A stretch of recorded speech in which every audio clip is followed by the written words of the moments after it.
नमस्कार दोस्तों, the political वे में आप सभी का स्वागत है। मेरा नाम ईश्वर तिवारी और आज इस वीडियो में आपको बताने वाला हूं पाकिस्तान की उस हरकत के बारे में जिसके बाद उसका चेहरा बेनकाब हो गया है आतंकवादियों को पनाह देने के चक्कर में, क्योंकि इसने हाल ही में मुंबई हमले के मास्टरमाइंड ज़हीउर रहमान लखवी को गिरफ्तार करके कुछ ही घंटों में छोड़ दिया। तो जानेंगे सभी इसी वीडियो में कि क्या है इसके पीछे का सच और क्या है वो वजह जिसके चलते पाकिस्तान ने एक कदम उठाया है। So without wasting a single minute let's get going. उससे पहले मैं आपको बता दूं कि मुंबई हमला था क्या। आज से 13 साल पहले 26 नवंबर 2008 को मुंबई में समुद्री रास्ते से 10 आतंकवादियों ने भारत में प्रवेश किया और पूरे मुंबई शहर में आतंकवादी हमले को अंजाम दिया। इसमें 300 से ज्यादा लोगों की मौत हुई थी, जिसे ऑफिशियली 167 सरकारी आंकड़ों में दर्शाया गया, लेकिन असल में 300 से ज्यादा लोगों की इसमें मृत्यु हुई थी और 9 आतंकवादियों को सरकारी फोर्सेस ने मार गिराया था और एक आतंकवादी को, जिसका नाम आपने सुना होगा अजमल कसाब, उसको बहादुर सैनिकों ने पकड़ लिया था और उसको बाद में भारत सरकार द्वारा फांसी पर लटका दिया गया। लेकिन मामला यहीं पर ही नहीं ठना, क्योंकि इसमें भारत को बहुत ही ज्यादा आर्थिक, राजनीतिक और सामाजिक हानि उठानी पड़ी थी, क्योंकि 26 नवंबर 2000 को जो हमला हुआ था ये 3 दिनों तक चला था। पूरी मुंबई पर आतंकी साया मंडराया हुआ था, जिसमें आतंकवादियों को मारने के दौरान मुंबई पुलिस, एटीएस और एनएसजी के कुल मिलाकर 11 जवान शहीद हुए थे। तो आप समझ गए होंगे कि 26/11 था क्या और ये कब हुआ था। और इस साल हमने इसकी 13वीं वर्षगांठ बनाई थी, लेकिन पाकिस्तान ने अपनी हरकतों से बाज ना आते हुए फिर से एक घिनौना काम किया है। नवंबर के फर्स्ट वीक में ही मुंबई हमले का जो मास्टरमाइंड था ज़हीउर रहमान लखवी को लश्कर तैयबा को टॉप कमांडरों में गिना जाता है। तो वहाँ की जो आईएसआई थी उसने ज़हीउर रहमान लखवी को लश्कर तैयबा के आतंकी ठिकाने पर छापा मारकर गिरफ्तार किया, लेकिन कुछ ही घंटों बाद इसको रिहा कर दिया गया। इससे पहले भी ये नाटक पाकिस्तान कई बार दोहरा चुका है, क्योंकि 8 जनवरी 2021 को पाकिस्तान की अदालत ने ज़हीउर रहमान लखवी को 5 साल की सजा सुनाई थी, लेकिन ये उससे पहले ही रिहा हो गया। और इसका जो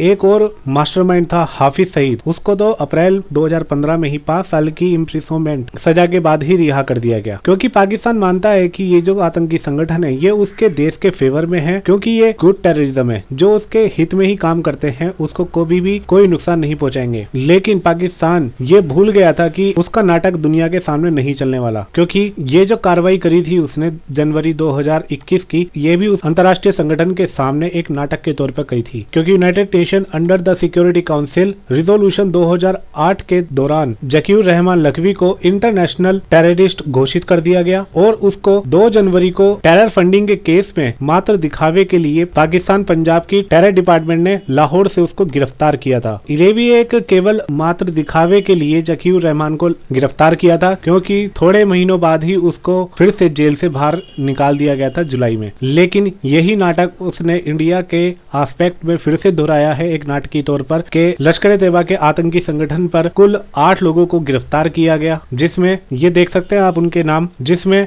लखवी के अलावा प्रोफेसर मलिक जफर इकबाल, नसरुल्लाह, समीउल्लाह, अयहा मुजाहिद, हाफिज अब्दुल रहमान मक्की और उमर बहादुर को पकड़ा गया था। लेकिन थोड़े समय बाद ही उनको रिहा कर दिया गया। लेकिन आपको पता नहीं होगा, केवल मक्की को छोड़कर जो 5 आतंकवादी थे उनको पहले भी 9 साल की सजाएं सुनाई जा चुकी है। सभी जानते हैं कि ये जो स्टेप उठाया गया है ये इंटरनेशनल प्रेशर के अंडर में एक दिखावे की कार्रवाई पाकिस्तान ने दोहराई थी, क्योंकि इसका खुलासा international forum for rights and security ने अपने एक आर्टिकल में किया है, जिसमें साफ बताया गया है कि पाकिस्तान में इस तरह के छापे आमतौर पर कम ही पड़ते हैं, क्योंकि लश्कर एक ऐसा संगठन है जिसे पाक सेना एक गुड टेररिस्ट कहती है, यानी ऐसे आतंकी जो उसके हित में काम करते हैं। लेकिन पाकिस्तान ये भूल गया है कि ये जो टेररिस्ट है इनका कोई चेहरा नहीं होता, वक्त आने पर ये उसे भी ढसेंगे। भले ही वो आज उसके गुड फेवर में काम कर रहे हो, लेकिन कहीं ना कहीं ये उसकी छवि को अंतर्राष्ट्रीय स्तर पर गिराकर उसको कहीं का नहीं छोड़ने वाले। इसलिए दिखावे के तौर पर इस संगठन के ठिकाने पर पुलिस ने बाकायदा छापा मारा और करीब 7 लोगों को इसमें गिरफ्तार किया गया, लेकिन 7 नवंबर को कोर्ट के आदेश के बाद इन्हें रिहा कर दिया गया। तो ये पूरा का पूरा बस एक हाईलाइट था इंटरनेशनल मीडिया में पाकिस्तान की छवि को बरकरार रखने के लिए और खुद को ग्रे लिस्ट से बाहर निकालने के लिए, क्योंकि वो ये दिखा रहा है इंटरनेशनल लेवल पे कि वो आतंकवादियों के खिलाफ काम कर रहा है, लेकिन कहीं ना कहीं वो मीडिया को दबा के ऐसी न्यूज को पब्लिश ना करके पर्दे के पीछे इन आतंकवादियों आतंकवादियों का फुल समर्थन कर रहा है। अभी कुछ मीडिया सोर्स ने पाकिस्तान के इस रवैये को एक्सपोज भी किया था, लेकिन ये जो न्यूज थी वो ज्यादा हाईलाइट नहीं हो सकी और इसको ज्यादा पब्लिश नहीं होने दिया गया। ये देख सकते हैं आप अपनी स्क्रीन पर कि इसमें गिनी चुनी ही न्यूज है जो इसके बारे में छपी हुई है, बाकी न्यूज को बाहर आने ही नहीं दिया। तो मैं चाहता हूं कि आप इस वीडियो को ज्यादा से ज्यादा शेयर करें और लाइक शेयर एंड सब्सक्राइब करें। आई होप आपको पूरा वीडियो जरूर समझ में आया होगा। मिलते हैं नेक्स्ट वीडियो में। Till then God bless you all, take care and जय हिंद।